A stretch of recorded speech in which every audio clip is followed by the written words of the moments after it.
Welcome to the Truth About Employed Physicians podcast, a weekly show where we take you behind the scenes of the professional healthcare industry and reveal the little-known methods highly successful physicians, doctors, and professionals are executing right now to maximize their income, reduce their financial liabilities, and most importantly, regain the freedom to live their lives on their terms. Subscribe to the Truth About Employed Physicians podcast today so you don't miss a single episode of this highly valuable information from our host, a veteran physician with more than 20 years in practice and counting. Now, your host, Dr. Incorporated.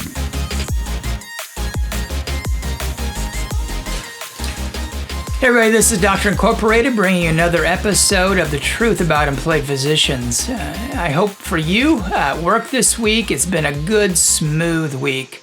But I tell you, those weeks when you're not on call, when you're just kind of doing your job, coming home, being able to see your family, having a little bit of separation from job and home life, it feels good. It feels good to take care of patients and do the right thing, which I know a lot of you do every day, but it also feels good to have time off of work, and I hope you've been able to enjoy that this week. Thank you for all you do in taking care of patients all over this country. Today we're going to pick up another conversation with my son, John, that we've been having about young physicians and physicians in training. John is a medical student, third year going into fourth year, and we've been talking about various aspects of the physician life that are all going to come out in a book that hopefully will be out this spring or summer. Talking to young physicians about the challenges and the good things that lay ahead for them. But today's subject is going to be on the subject of teamwork and the team life. And John, I know that you are a guy who grew up in school playing team sports. What sports did you play in school? Played football and wrestled. All right. Both of those team sports. Yeah. What aspects of those team sports did you like the best? The camaraderie is probably the number one thing. The working towards a common goal together.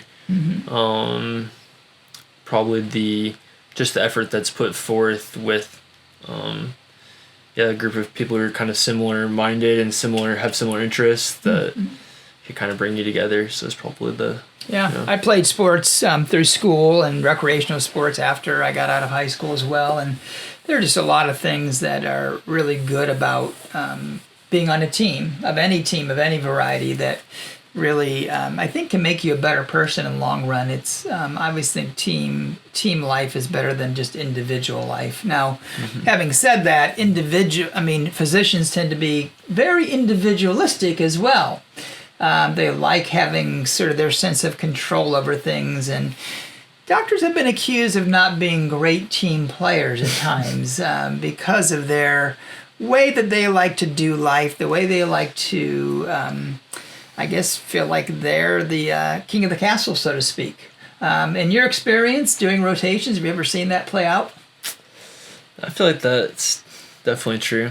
Not necessarily for everyone, but I think generally doctors know that they're probably the smartest person in the room, at least on the topic at hand, medical topic, and so makes them feel kind of individualized, like they don't need the feedback and the assistance of the other people that are available. They can kind of, if they wanted to, they could do the whole thing on their own. Yep. They're just letting you be there just to be nice for anyone who works with them. Yeah, and you see that all the way through the hierarchy of medical education too, whether it be the chief resident, the intern, the medical students, all the people that kind of go down through that chain. You see that play out. But I think you probably have also seen a lot of team work though too. You've seen, rounding with clinical pharmacists. You've seen nurses that, probably do some of the rounding too, that you've seen time in the OR where you realize as a doctor that you really have to be able to work as a team to accomplish the best clinical care for the patient. You can't just be on an island doing it yourself. In fact, the results will not be nearly as good than if you have a team of people, right? Yeah, you can see a big difference between the teams that are run really well and the teams that are not run well, and the efficiency of getting things done, of communication within the team, and taking all the different problems that rise up versus the teams that don't don't communicate well, don't have good camaraderie, don't necessarily have common goals. There's a lot of, you can just see when you're doing your rotations, you can see the difference. And what you want is that good team. You say to yourself, I'm going to be that doctor that's going to help create a good team environment in the future, because you can see the difference that it makes, at least from the outside, in both like the work satisfaction of the physicians and their staff, and their patient, and also the patients get the benefit as well. So I feel like it's almost the team, because doctors don't really operate on an island. There's a whole bunch of people around them who they can make or break whether their day is going to go well, whether they're going to get things taken care of, they're going to slot patients into spots where they need to be, and have the instruments ready at the right time, and hand you the tool that you need at the right time, have that anticipation. And so to me, it feels like it makes me think of the saying, like, happy wife, happy life. I feel like medicine's like happy team, happy medical life, because that's a good point. If the day's going good for the team, then the day's probably going to be going good for you, because they're going to be having that good flow. And so just you can see the benefit of putting the oil on the skids of the team. Right. It benefits them, and it really escalates to benefit you big time. That's exactly right. Whether that be the surgical suite, the hospital-based clinic, or the primary care clinic out in the community where a lot of people are as well. I certainly know in my own experience in the community-based primary care clinic, I really have to have a team of people around me really helping me do the work of every day. And as a physician with about 5,000 patients, but about 10,000 in our clinic between me and another physician and a couple of nurse practitioners, we've got a little over nearly 25 employees in our one little office that all really have to work together as a team for 4 providers to really do all that work. It's not just about 4 providers, it's about the team of people around us that can make that efficient. And the funny thing is, in an office like ours, I've often said the patient experience is driven by their encounters on the phone with our phone staff. They're driven by those encounters at the front desk when they check in. And those can be just as influential to patients as they can be to getting back to the exam room with me. If a patient has a bad experience on the phone with somebody, it's going to be tough to make it go well, even in the exam room when I finally get to see him. And so it's an odd thing that happens, because usually our least paid person is often the person working on the phones or that front desk receptionist, but they play a very critical role to both patient satisfaction, but also to my provider, my own personal satisfaction. Because like you said, if that team is going well and it's going well for the patient, then it's typically going to go well for me. That's right. It's like the team's only as good as the weakest link. Absolutely. Absolutely it is. And that is so true. And you really have to learn to do that in medicine. That's part of our experience as being doctors, right? Is learning to manage teams. Have you ever been to a code at the hospital yet? Yep. You have? Okay. And so when you're at a code at the hospital, what usually happens to the doctor at a code? Well, the doctor is usually the one who's telling people what to do. They're kind of like the manager of the situation. That's correct. And there's usually a whole bunch of people there, and they're kind of saying, you do this, check this, do this.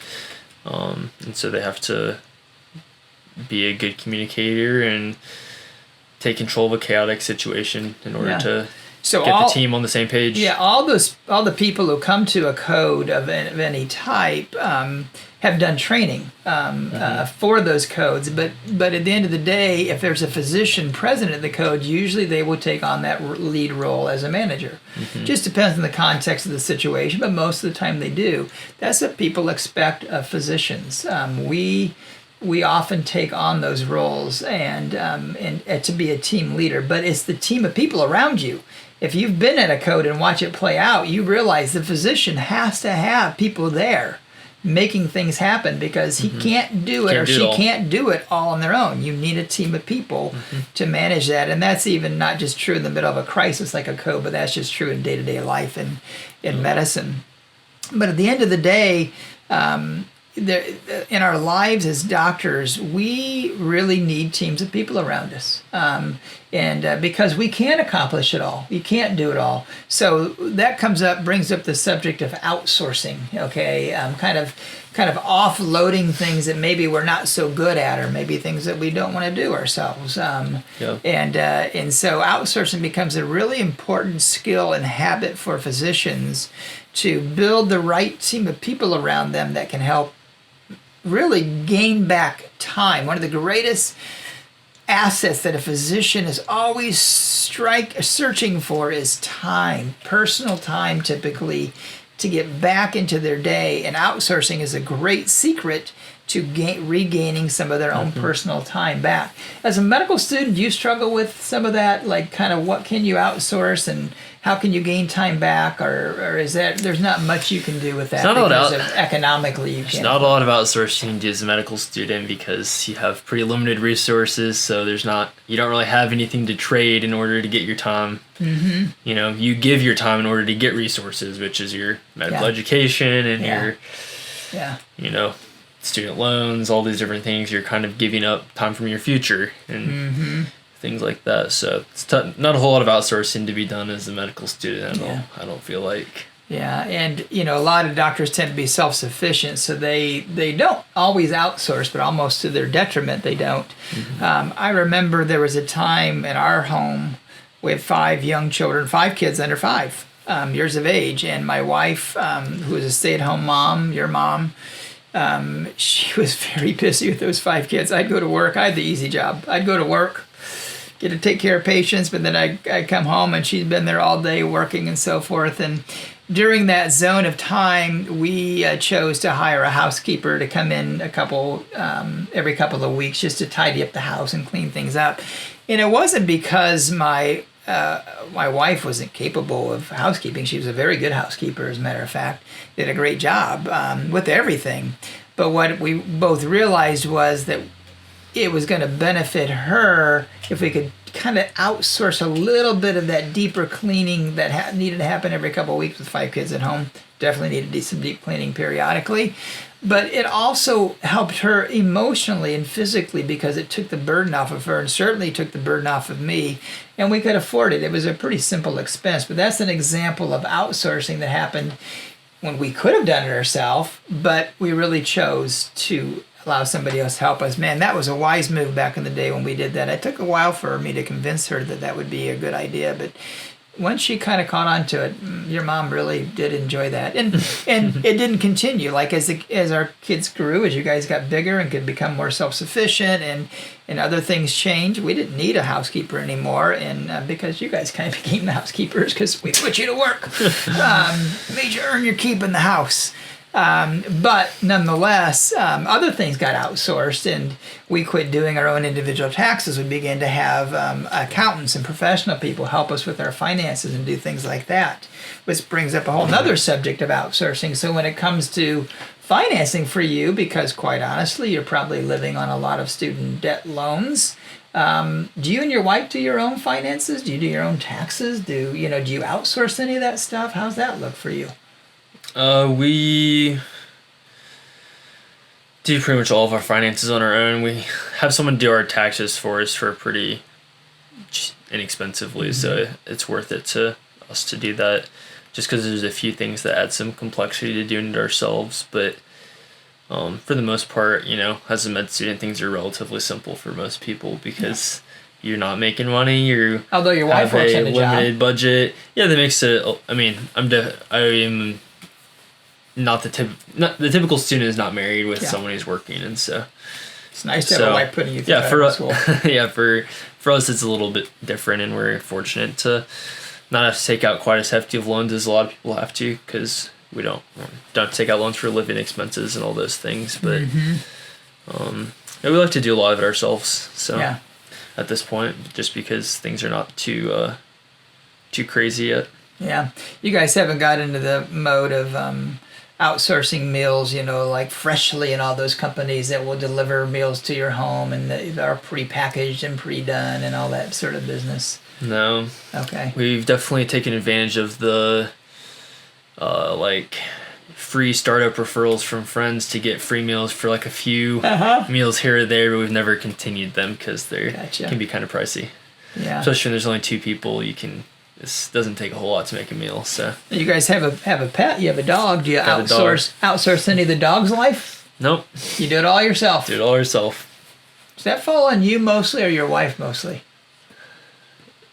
It's a split arrangement. It was split up. Okay, all right. Just depends on what's going on. Whoever has the time available will take care of the dog. All right. But the day may come where there may be some outsourcing and stuff there depending on how the two of you are doing, right? It depends on where you live, too. So there's a few extra obligations to having a dog right now because we live on the 5th floor of an apartment building. So that's true. There's some, versus being able to just let your dog go run around in the yard, which our dog would love to do. I'm sure your dog would love to do that, but the neighbors might not like that. So your wife works, but you're in medical school, which is kind of like working, okay? Mm-hmm. So really like 2 people in a marriage who are working. I see. One of them gets paid to work, the other one pays to work. That's kind of true. That is a big difference. But I see outsourcing as being a much more common element associated with dual working marriages or relationships where people are living together and both of them are working and they don't have time to sort of manage all the stuff. I see a lot more outsourcing that way. Yeah. And I have to imagine that as you are kind of getting on the edge of going into residency where you finally start earning a little bit of money, that you and your wife might end up with some potential outsourcing opportunities when that happens because there's just, if you're both working, it's going to take time. Yeah. Have you guys had conversations about any of that kind of stuff? Not really. Because you're still a little bit far away from it. A little far away to have too much that really needs outsourced. So. Yeah, I can remember. Cross those bridges when we get there. There's so many elements of outsourcing that can occur. I remember the day that I started working here in this community. It was, almost 25 years ago. Somehow I got referred by another person for a guy to come by who was basically going to tailor individual clothes for me. He was going to be my personal tailor. He was going to make my clothes, shirts, outfits as a doctor. And I think that's the thing. Some doctors do that where they have their own personal tailors and they sort of outsource all their clothing, and outsource their laundry and outsource all kinds of stuff. I'm still pretty self-sufficient. That didn't really fit well for me because, it would have fit well if you had done it. Yeah, if I'd done it well, it would have fit really well. Good point. Yeah, because it was tailored. But no, unfortunately, I'm the kind of guy that probably still has some of the clothes from 25 years ago in my closet that I still wear. Your mom kind of makes fun of me that way. But anyhow, that's a whole different story. But outsourcing is a very common part of the really team life that's important for physicians because we have to learn how to let others kind of into our world to help support us with various elements of life, right? Another example of outsourcing that, your mom and I did back in the day so we could have dates was we would outsource childcare. We would ask Grandma and Grandpa to come over and babysit, or we might hire a babysitter to come over to watch all of you while we would go out on a date. And so that's another example of outsourcing where it was important to do and ask others to help accomplish a goal that we couldn't quite reach ourselves alone. Sure. And this becomes really, really important. So I know, again, it's not too much of the issue for you in medical school or not too much of what you do, but in the coming years, you're going to be feeling the effects of some of this yourself and sorting it out. I know just in terms of outsourcing even, you like to do just some minor sort of investing. You're kind of a guy that likes some finances and so forth, right? Mm-hmm. And so do you kind of outsource that stuff or do you manage it all your own? At one point it was outsourced to some investment advisors who did a lot of the management of it, but now I do it all on my own. Because you're interested in it. Because you like it. Yeah, that's what I like to do for fun. Yeah. So I spend my free time working on that. Yeah. So. And I'm just the opposite, by the way, listeners. I don't have that much fun doing that, and I'm happy to outsource that and have a financial planner, investor advisor who does all that work for me, and I'm more than happy to pay them a fixed fee for doing that all year long. I would definitely encourage you if you have somebody in that role for you as a team player that it's done on a fee-only plan. Those are the best financial planners and investors to help you with that, as opposed to a sliding scale. I think physicians can get taken advantage of with that. But anyhow, I like to outsource that. You don't. And that's the whole point. It's a very individualized piece when it comes to the team that you develop around you to help support the life that you want to live. Mm-hmm. Some things you might choose to keep and do yourself, some things you might outsource. And so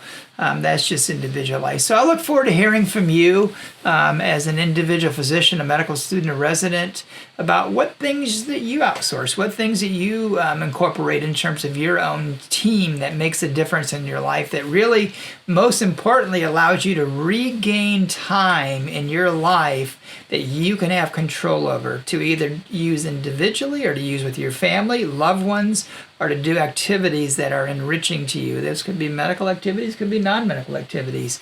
But I'm very interested in hearing from you about how you've managed this and how this has made your medical world successful as well. Best of luck to you this week as you continue to take care of patients, and thank you for all that you do.